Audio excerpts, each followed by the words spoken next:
Hello dear students, आज हम पढ़ेंगे आपकी एनसीईआरटी क्लास 11 की साइंस बायोलॉजी की बुक से chapter number 15 plant growth and development.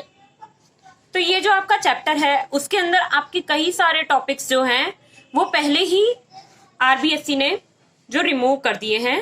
तो आप देखेंगे इसमें growth, differentiation, de differentiation and re differentiation, development, photoperiodism and vernalisation and seed dormancy, ये सारे टॉपिक्स जो हैं आपके आरबीएससी ने आपके सिलेबस से रिमूव कर दिए हैं due to covid.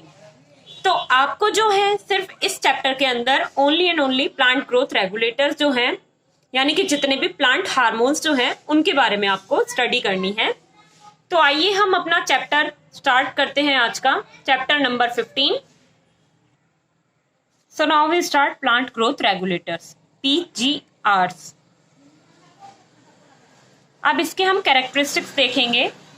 The plant growth regulators are small simple molecules of diverse chemical composition, यानी कि ये मॉलिक्यूल्स जो हैं वो हैं तो सिंपल, लेकिन इनमें बहुत सारी केमिकल कंपोजिशन की विभिन्नता मिलती है। तो they could be indole compounds, यानी कि वो इंडोल कंपाउंड्स भी हो सकते हैं, इंडोल के यौगिक। तो वो क्या हो सकते हैं? Indole 3 acetic acid. तो इंडोल 3 एसिटिक एसिड जो है इसका नाम क्या है? IAA। शॉर्ट फॉर्म में हम कहते हैं IAA, यानी कि इंडोल 3 एसिटिक एसिड। एक होता है एडेनाइन डेरिवेटिव्स, यानी कि एडिनाइन से व्युत्पन्न हुए यौगिक, यानी कि एन6 furfurylamino purine and kinetin. And derivatives of carotenoids, उसकी कैरोटिनॉइड्स के जो डेरिवेटिव्स हैं वो कौन से हैं? एब्सिसिक एसिड, यानी कि ABA। तो ABA को हम एब्सिसिक एसिड भी कहते हैं और इसे हम टेंशन हार्मोन भी कहते हैं। टेंशन हार्मोन यानी कि जितनी भी वृद्धि जो होती है प्लांट्स के अंदर ये उसे रोकता है या इनिबिशन का काम करता है। एक होता है टर्पीन्स, यानी कि जिब्रेलिक एसिड, GA3। अब ये जो जिब्रेलिक एसिड टर्पीन्स की बात की है तो ये GA जो होता है, यानी कि जिब्रेलिक एसिड जो होता है ये 1, GA2 एंड GA3, ये 3 में डिवाइड होता है। तो plant growth regulators are variously described as plant growth substances, plant hormones are और फाइटो हार्मोन्स इन लिटरेचर, यानी कि इसमें जो है हम फाइटो हार्मोन्स यानी कि प्लांट हार्मोन्स के बारे में हम इस चैप्टर में डिस्कस करेंगे। The PGRs can be broadly divided into 2 groups based on their functions in a living plant body, यानी कि 2 ग्रुप्स के अंदर उन्हें डिवाइड किया गया है। One group of PGRs are involved in growth promoting activities such as cell division, cell enlargement, pattern formation, tropic growth, flowering, fruiting and seed formation। तो एक जो ग्रुप है वो तो सब कुछ पॉजिटिव वे में लेकर के जा रहा है, यानी कि सेल डिवीजन भी कर रहा है और वो है क्या? ग्रोथ प्रोमोटिंग एक्टिविटीज जो है उनको परफॉर्म कर रहा है। And these are also called plant growth promoters. इन्हें हम कहेंगे, फर्स्ट ग्रुप को हम कहेंगे plant growth promoters.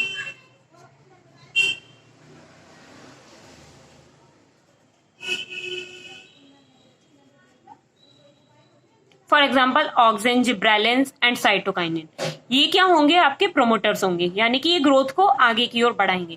The PGRs of the other group, यानी कि जो सेकंड ग्रुप के बारे में हम बात कर रही थी वो होगी इनिबिशन का काम करेंगे। ये तो कर रहे थे प्रमोशन का काम, यानी कि promoting activities. And these are second group is क्या कर रही है? वो कर रही है कि इनिबिशन का काम कर रही है, यानी कि रोकने का काम कर रही है। The PGRs of the other group play an important role in plant response to wounds and stresses of biotic and abiotic reason. तो रिस्पॉन्स किसके थ्रू कर रही है? ये किसके अगेंस्ट कर रही है? यानी कि कोई भी वाउंड हो जाए, यानी कि कोई थक्का टाइप या धब्बा टाइप जो वाउंड होता है ये स्किन के अंदर हो जाते हैं, तो ये प्लांट्स की लीव्स के अंदर भी प्रेजेंट होते हैं। तो इन वाउंड्स के थ्रू क्या होता है? जो घाव होता है उसे हम वाउंड कहते हैं। तो वो डिसीज कोई भी जो होती है वो बढ़ती हुई जाती है। और स्ट्रेसेस यानी कि कारण क्या है? बायोटिक और एबायोटिक ओरिजिन से जो डिसीजेस हो रही हैं उनको भी रोकने का काम करती है। तो बायोटिक यानी कि लिविंग और एबायोटिक यानी कि नॉन लिविंग। तो they are also involve in various growth inhibiting activities, यानी कि ग्रोथ को रोकने का काम करती हैं, such as dormancy and abscission. Dormancy यानी कि उसी समय उस ग्रोथ को रोकना, यानी कि सीड डॉर्मेंसी जो होती है, सीड की सुप्तावस्था, जिसमें कोई भी जो फेज जो होता है सीड परफॉर्म नहीं करता है, या कोई भी लाइफ साइकिल की कोई सी भी स्टेज जो है उसकी कंप्लीट नहीं हो पाती। एब्सिशन का मतलब क्या है, किसी भी प्लांट की उसके अंदर दरार आ जाना, एब्सिशन होता है, यानी कि एब्सिशन लेयर का फॉर्मेशन करना। तो ये क्यों करते हैं, ताकि कोई भी जो डिसीज हुई है या कोई भी पैथोजन आकर के जब किसी प्लांट की लीव्स पर या किसी भी प्लांट के पार्ट पर जब अटैक करेगा, तो तब ये जो इनहिबिटिंग हार्मोन्स जो हैं वो स्टार्ट हो जाएंगी और उसको उसी वक्त पैथोजन को रोक देंगी और प्लांट को डेथ की ओर ले जाएंगी, यानी कि प्लांट डेथ की ओर, plant cell death, programme cell death की ओर ले जाएगी। The PGR abscisic acid belongs to this group. The gaseous PGR ethylene could fit either of the groups, but it is largely an inhibitor of growth activities. अब हम देखते हैं कि कैसे जो है व्युत्पत्ति हुई है the discovery of plant growth regulators, कि इनकी किस तरीके से उत्पत्ति हुई है। Interestingly the discovery of each of the 5 major groups of PGRs, 5 group जो हैं, auxin, gibberellin,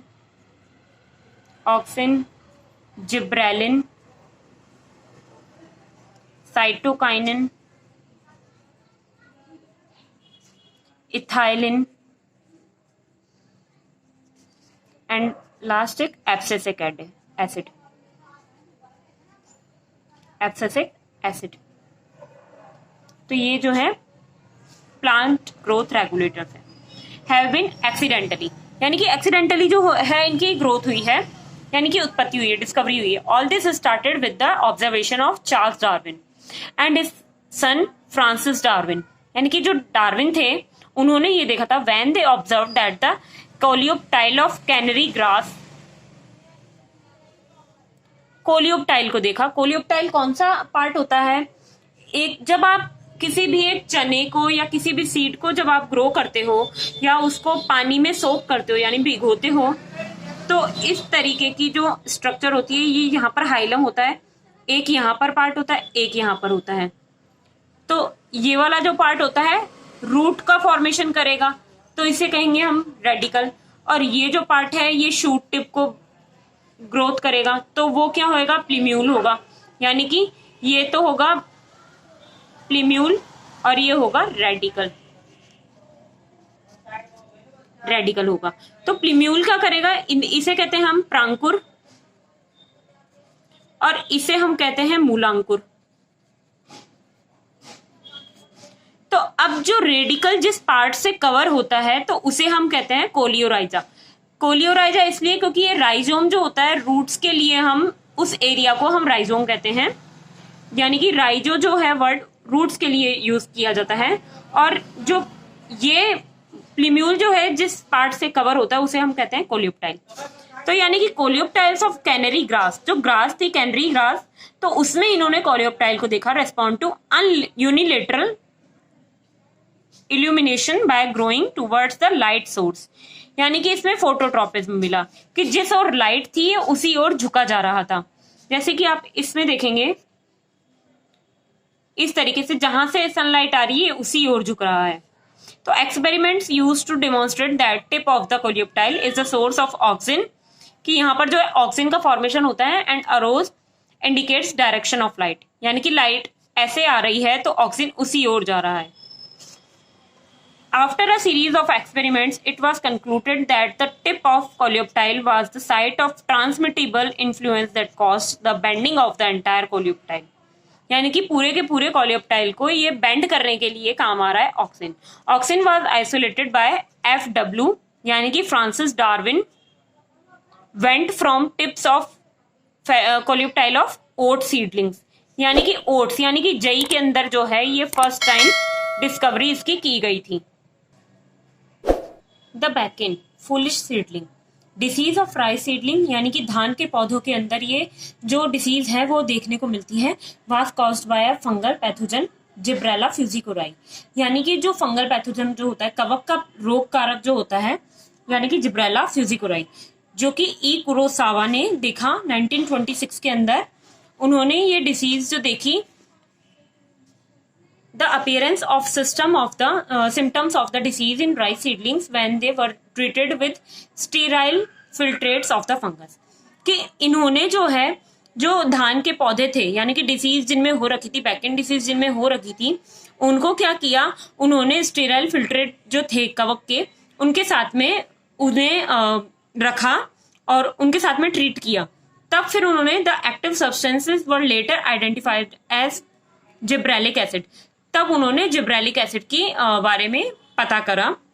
and F Skoog and his coworkers observe that from the internodal segments of tobacco, यानी कि तंबाकू के पौधे के जो स्टेम्स था, यानी कि उसका जो तना होता है, stems the callus, a mass of undifferentiated cells, यानी कि एक अविभेदित कोशिकाओं का जो समूह होता है उसे हम कैलस कहते हैं, कि वो स्टेम, लीफ एंड रूट इनके अंदर डिवाइड नहीं होता है. Proliferated only if in addition to oxygen the nutrients medium was supplemented with one of the following extracts of vascular tissue, yeast extract, coconut milk और डीएनए. Miller et al 1955. यानी कि जो तंबाकू के तने के अंतर पर्व जो इंटरनोडल लिए उन्होंने, जो कि कैलस से तभी प्रचुरित हुआ जब ऑक्सीजन के अलावा मीडियम के अंदर वाहिका उत्तकों के सत्व या फिर यीस्ट के सत्व या फिर नारियल का दूध या डीएनए के पूरक के रूप में दिया गया, यानी कि सप्लीमेंट्स के रूप में दिया गया. और स्कूग और मिलर ने साइटोकाइनेसिस को बढ़ावा देने वाले इस तत्व को पहचाना और इसका क्रिस्टलाइजेशन किया और काइटेनिन इसका नाम रखा. And later identified and crystallized the cytokinesis promoting active substance that they termed kinetin. During mid-1960s, यानी कि 1960 के मध्य, 3 independent researchers reported the purification and chemical characterization of 3 different kinds of inhibitors. यानी कि जो 1960 के मध्य में 3 अलग अलग जो स्वतंत्र वैज्ञानिक आए, उन्होंने स्वतंत्र रूप से 3 तरीके के निरोधक यानी कि इनहिबिटर्स का शुद्धिकरण किया एवं उनका रासायनिक स्वरूप प्रस्तुत किया. तो inhibitors B, abscission second and dormin, ये जो 3 इनहिबिटर्स थे, inhibitor B, abscission 2 and dormin. Later all the 3 were proved to be chemically identical, यानी कि केमिकली प्रूफ किया गया इन्हें, and it was named abscisic acid, और बाद में इन्हें नाम दिया गया abscisic acid. तो आपको क्या ध्यान रखना है, इसमें 3 इनहिबिटर्स आ रहे हैं, एक तो inhibitor B, abscission 2 and dormin. ये डॉर्मिन से आपको नाम से ही पता चल जाना चाहिए, यानी कि सिर्फ डॉर्मेंसी का काम करता है. एब्सिशन यानी कि एब्सिशन लेयर का फॉर्मेशन करता है. एंड इनहिबिटर बी क्या करेगा कि इनहिबिशन का काम करेगा, यानी कि ग्रोथ को रोकने का काम करेगा. H.H. Cousins 1910 confirmed the release of a volatile substance, यानी कि कुछ एक संतरों से निकला हुआ वाष्पशील तत्व जो था, वॉलेटाइल सब्सटेंसेस कहते हैं हम गैसेस को भी, सब्सटेंस फ्रॉम राइपन्ड ऑरेंजेस, यानी कि पके हुए जो संतरे होते हैं, that hastened the ripening of stored unripened banana. यानी कि कॉजिन्स ने क्या देखा, H.H. कॉजिन्स ने क्या देखा कि उन्होंने ये सुनिश्चित किया कि पके हुए संतरों से निकला हुआ एक वाष्पशील तत्व जो होता है, पास में रखे हुए बिना पके हुए केलों को शीघ्रता से पका देता है. यानी कि केले को पकाने का काम क्या कर रहा है, संतरे से जो निकला हुआ सब्सटेंस है वो केले को पकाने का काम कर रहा है. Later his volatile substances was identified as ethylene, यानी कि जो फ्रूट्स पकाने का काम करता है वो क्या करता है, इथाइलिन करता है. अ गैसियस पीजीआर, ये क्या है, गैसियस या फिर वॉलेटाइल पीजीआर है, यानी कि प्लांट ग्रोथ हार्मोन है या प्लांट ग्रोथ रेगुलेटर है. तो let us study some of the physiological effects of these 5 categories of PGRs in the next section. तो आज हम इस चैप्टर को इतना ही देखेंगे और उसके आगे हम हार्मोन्स को देखेंगे. तो आप इस वीडियो को सबसे पहले जाकर के लाइक कीजिए, सब्सक्राइब कीजिए इस चैनल को and press the bell icon and share it with your friends. Thank you.